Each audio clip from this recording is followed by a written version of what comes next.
ஓம் சாயிராம். உன்னை முதுகில் குத்துபவர்கள் கண்டு வேதனை கொள்ளாதே. போர்க்களத்தில் புறமுதுகை காட்டுபவர்கள் வீரமானவர்கள் அல்ல. அவர்களின் கோழைத்தனம்தான் அவர்களை வீழ்த்தும். யாராக இருந்தாலும் அறம் என்பது ஒன்றே. அதற்கு பல்வேறு முகங்கள். அதற்கு ஒரே முகம். அந்த முகத்தை உன்னிடம் பார்க்கிறேன். உனது நேர்மை உன்னை வழி நடத்தி செல்லும். உனக்கான அனைத்தும் உனக்கு விரைவில் கிடைக்கும்.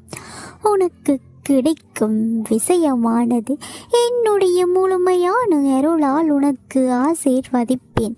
நீ வாழ்க்கையில் ஜெயிப்பாய். உனக்கான சந்தோஷம் உன்னை தேடி வரும். ஓம்